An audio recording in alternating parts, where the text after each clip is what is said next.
Assalamualaikum warahmatullahi wabarakatuh. Bertemu lagi dengan saya, Delita Andriani, calon guru penggerak Angkatan 6 Kota Probolinggo. Pada kesempatan kali ini, saya akan memaparkan mengenai aksi nyata modul 1.4 mengenai budaya positif.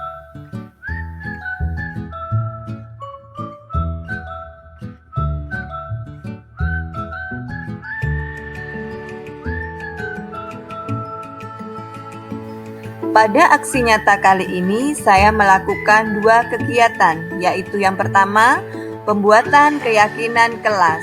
Kemudian yang kedua, pengimbasan budaya positif di SDN Kebonsari Wetan 1. Adapun yang menjadi latar belakang saya melakukan aksi nyata kali ini adalah sebagai berikut.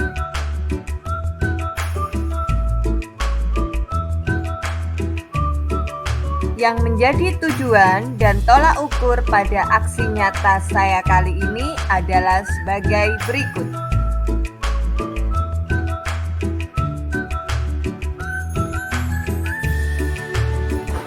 Berikut adalah rincian atau lini masa dari tindakan aksi nyata yang saya lakukan.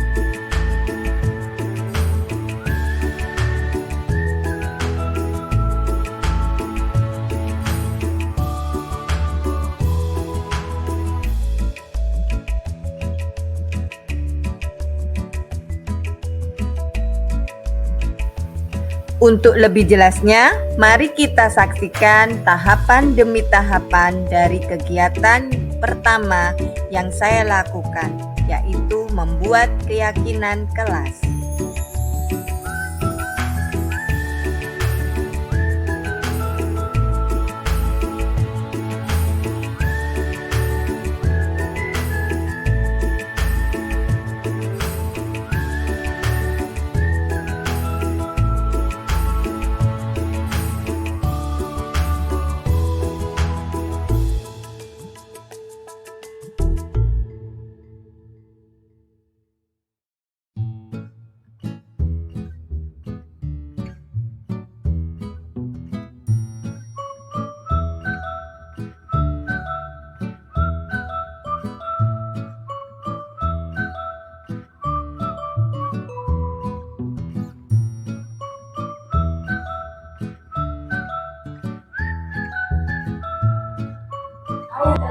Apa keyakinan kelas? Ya, keyakinan kelas itu bisa nilai-nilai yang harus kita laksanakan di dalam kelas. Kamu tuliskan, perhatikan, keadaan kelas yang seperti apa yang kalian inginkan.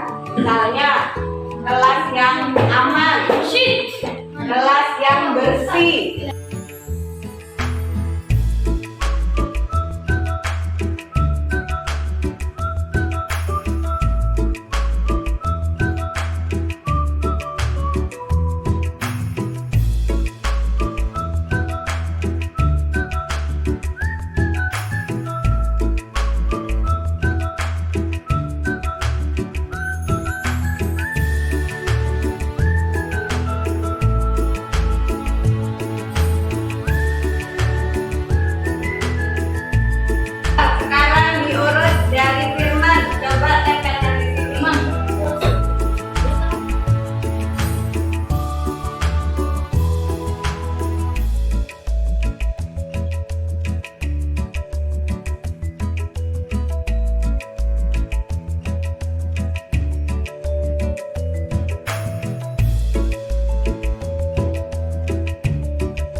Dapat kelas-kelas seperti ini ya. Pertama, kalian ingin kelas yang bersih ya. Nah, dari ke-8 kelas ini sudah yakin ya kepingin kelas seperti ini? Ya. Nah, sekarang kalian tuliskan. Saya bagi lagi. Satu sikap. Ayo. Satu sikap positif yang harus dilakukan untuk mewujudkan kelas-kelas ini. Kita sudah menuliskan sikap-sikap apa yang harus dilakukan ya, supaya kelas yang kalian inginkan itu terwujud ya. Nah, sekarang coba dari Jaka, siapa lagi di depan sini Kak? Yo.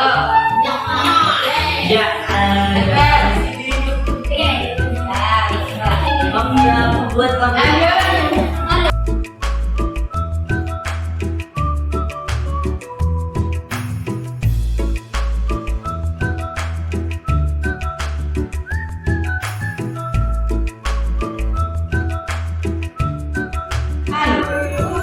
Terus saling menghargai, mana? Kerukunan. Oke. Membuang sampah kebersihan. Saling menghormati. Kerukunan.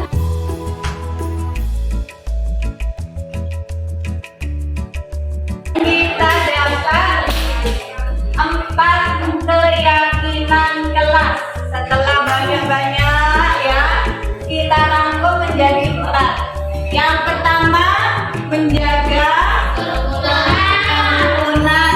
Dengan cara apa? Yang pertama, saling menyayangi, saling membantu, saling berteman, saling menyapa, saling menghargai, saling menghormati. Yang kedua, menjaga kebersihan. Dengan cara apa? Tiket tepat waktu. Pulang sekolah merapikan tempat duduk. Dibersihkan.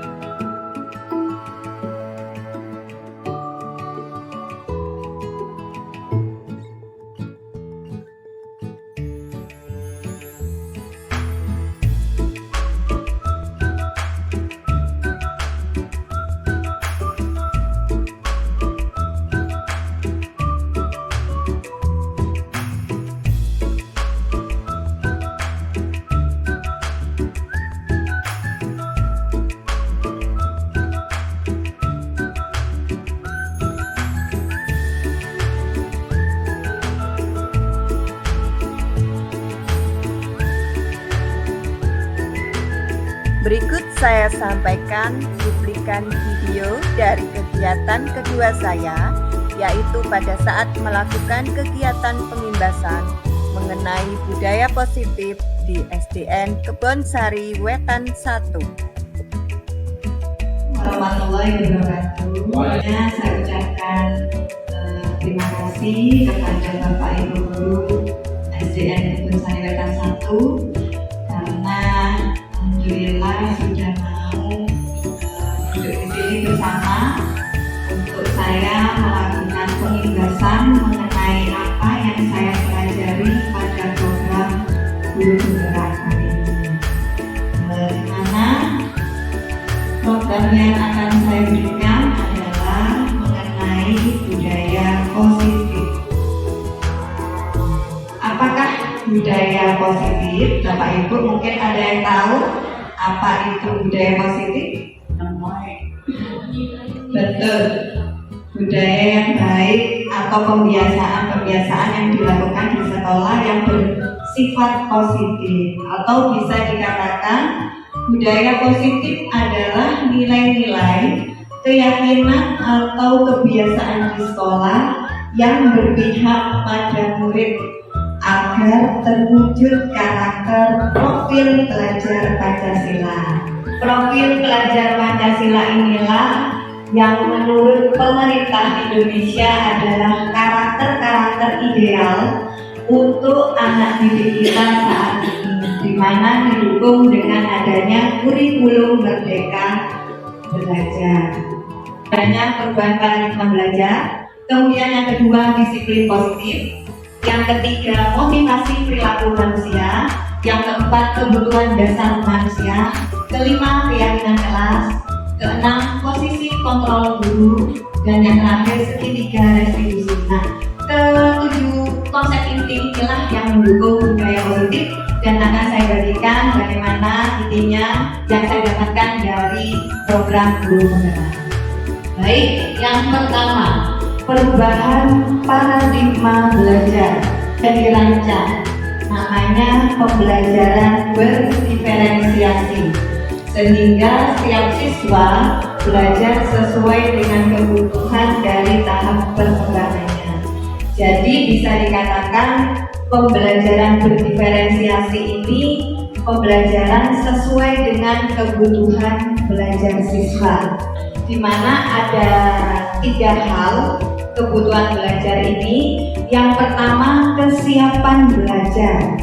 Contohnya kalau di kelas 1 misalnya si anak ini sudah mampu belajar dengan benda abstrak atau tidak, apa masih menggunakan benda konkret. Jadi anak ini dianalisis sampai mana kesiapan belajarnya. Nah, yang kedua, minat belajar. Si anak ini minatnya dalam hal apa? Apakah seni, apakah matematika, apakah olahraga, seperti itu. Ini anak aktif, jadi biasanya diberikan pembelajaran yang aktif yang membutuhkan suatu proses, misalnya menggunakan percobaan. Terus gaya belajar yang kedua adalah auditory. Biasanya anak ini lebih senang mendengar. Nah, biasanya bisa melalui rekaman suara. Yang ketiga adalah visual. Visual ini anak lebih suka melihat atau membaca. Biasanya materi bisa kita sajikan melalui video atau tampilan di PPT.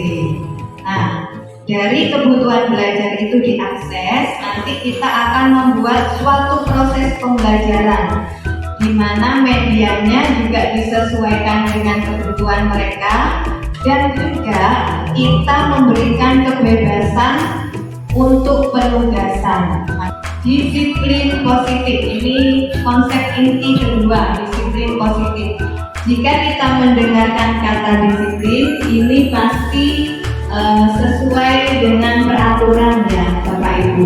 Kalau peraturan kita pasti memandangnya ada hukuman atau sanksi jika tidak melakukan peraturan tersebut. Nah, biasanya si anak ini akan terpaksa melakukan peraturan tersebut karena takut dihukum.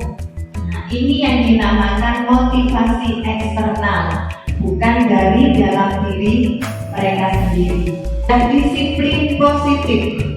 Disiplin positif itu bagaimana cara mewujudkan kesadaran anak-anak untuk melakukan sesuatu tanpa cobaan, tanpa ancaman maupun tanpa hukuman. Ini biasanya berasal langsung dari internal atau dari kesadaran diri sendiri. Perilaku manusia, ini konsep inti yang ketiga, motivasi.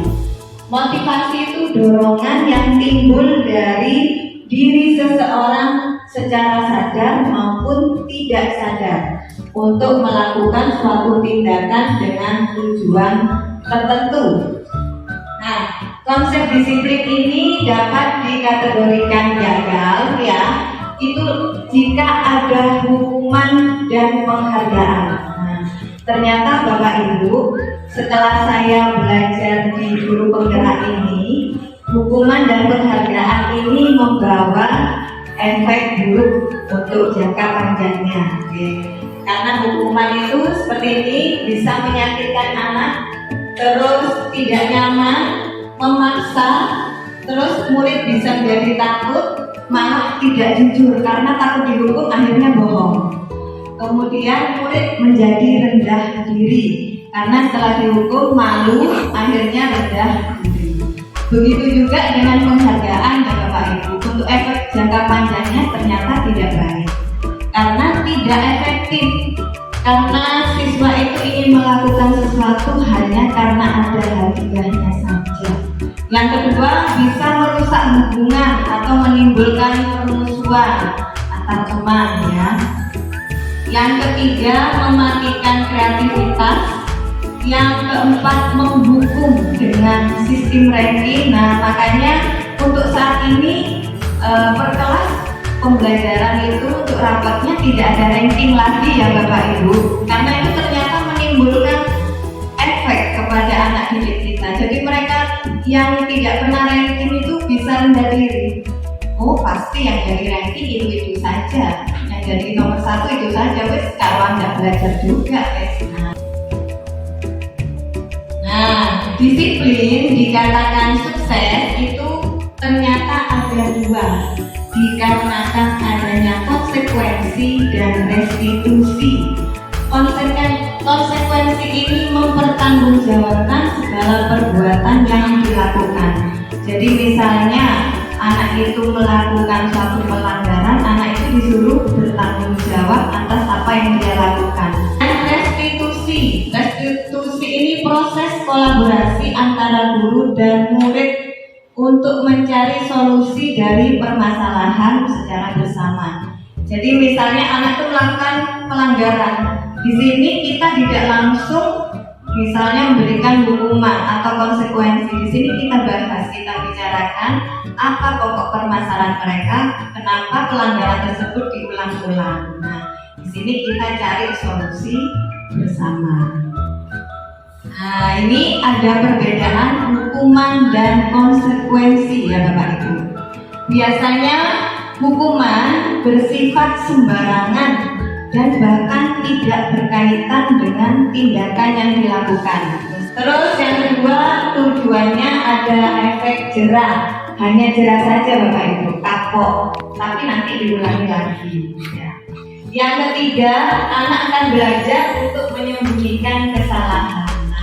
Mereka akan menjadi anak yang tidak jujur, yaitu karena takut mendapat hukuman, akhirnya dia tidak jujur. Nah, di sini mari kita jawab bersama-sama ya Bapak Ibu. Untuk yang pertama, mencatat 100 kali di dalam buku kalimat "saya tidak akan terlambat lagi ke sekolah" jika siswa terlambat. Itu menurut Bapak Ibu termasuk hukuman atau konsekuensi?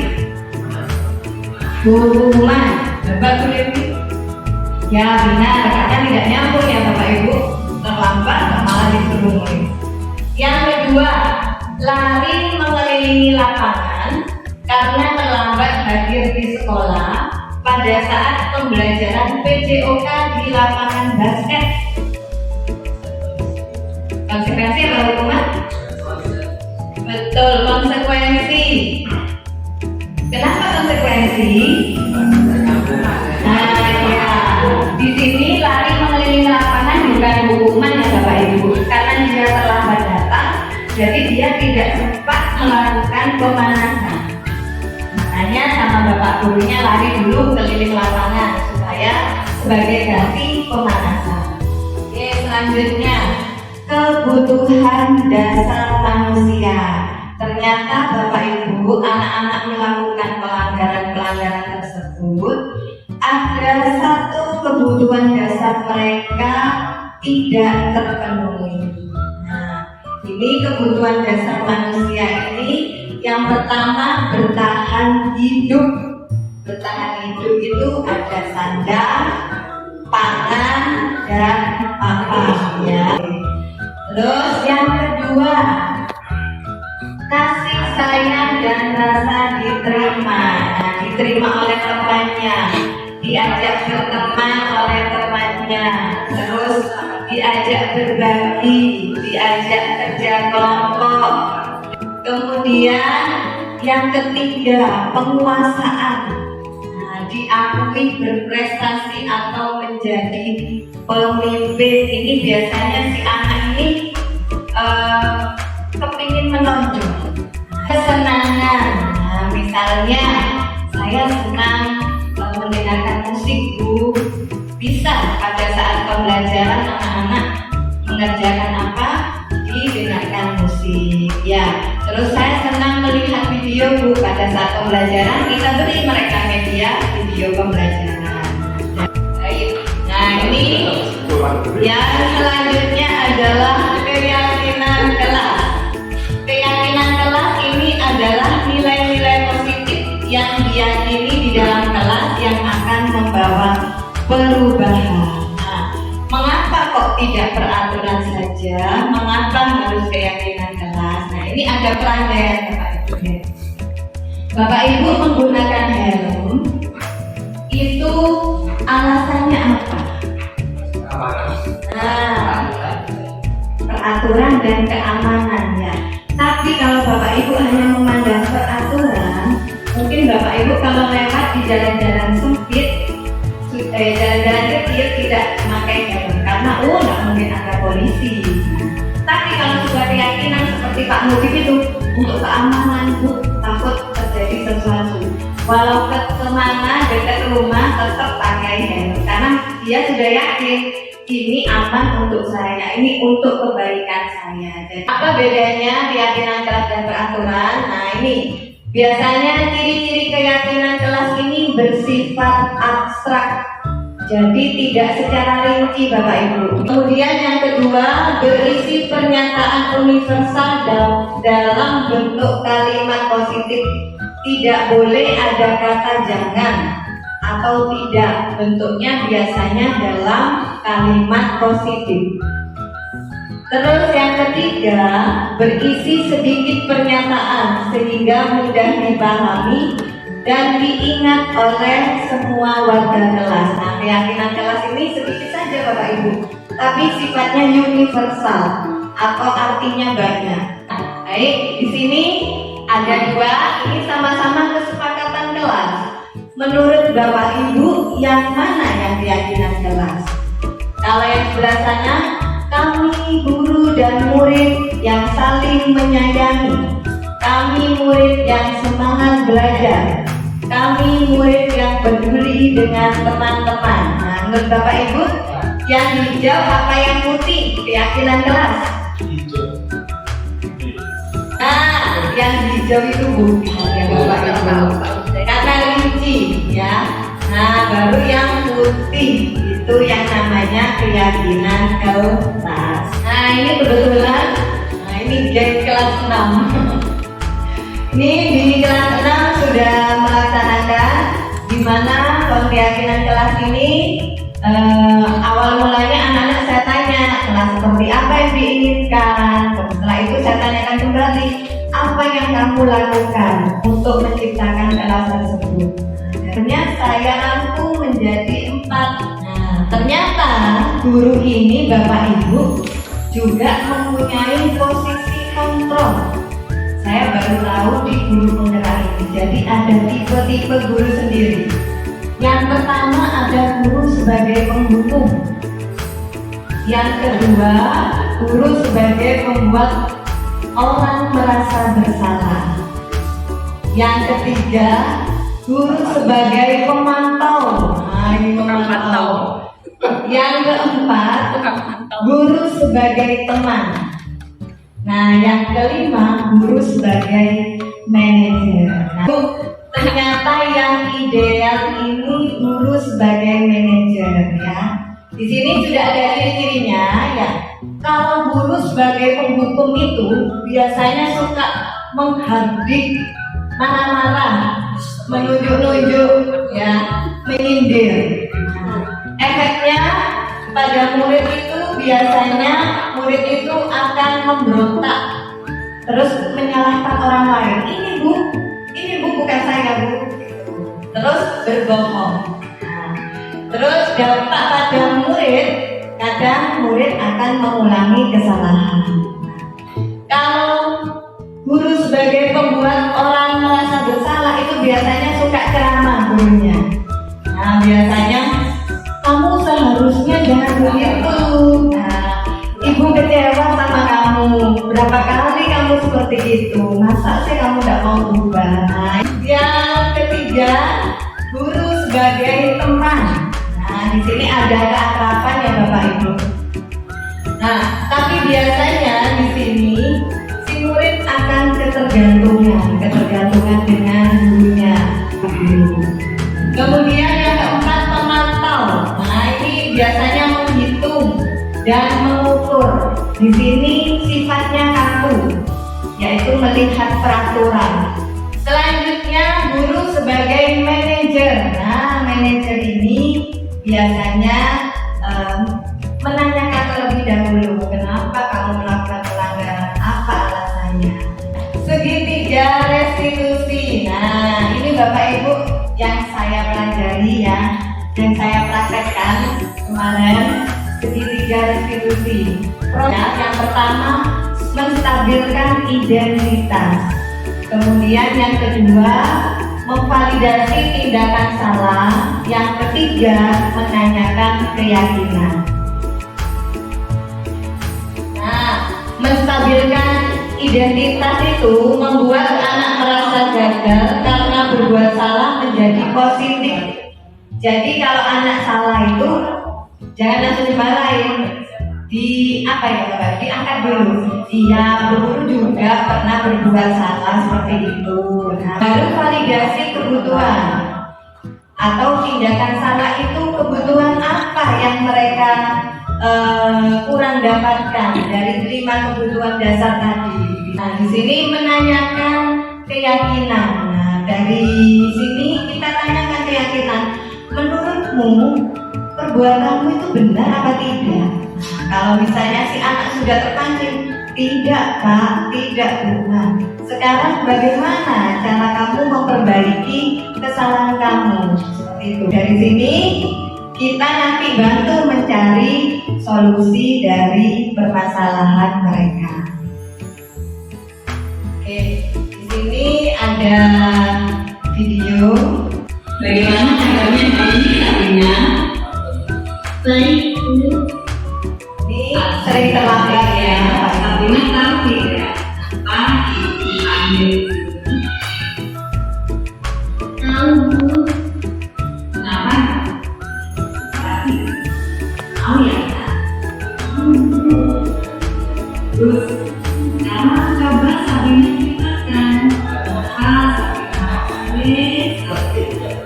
Nah, ini termasuk validasi tindakan salah ya Bapak Ibu. Nah, kok bisa lebih sampai lama? Karena filmnya dapat itu. Nah, ini bisa diingatkan kembali ya kepada keyakinan kelasnya. Disiplin dan awal Kita sendiri. itu. Nah, karena Sabina sudah yakin apa yang bisa Sabina lakukan supaya bisa lebih disiplin lagi, bisa lebih keras lagi, sehingga sekolah tidak terlambat. Dari awal tuh Nah, di sini kita sudah mencari solusi Bapak Ibu. Sabina dulu, baik, mulai nanti malam ya. Tapi Sabina sudah berjanji mulai nanti malam akan tidur lebih awal dan juga memasang alarm. Bisa ya, Nak? insya Allah bisa Bu. Nah, di sini contoh penerapannya. Jadi solusinya kita bahas bersama dengan si anak didik kita. Jadi tidak langsung menghukum, tapi kita cari tahu permasalahannya apa, kemudian kita cari solusi bersama. Terima kasih Bapak Ibu guru. Saya mohon maaf bila ada kekurangannya. Assalamualaikum warahmatullahi wabarakatuh. Demikian kegiatan aksi nyata saya kali ini. Semoga dapat bermanfaat. Terima kasih. Salam guru penggerak. Guru bergerak, pendidikan Indonesia semakin maju. Wassalamualaikum warahmatullahi wabarakatuh.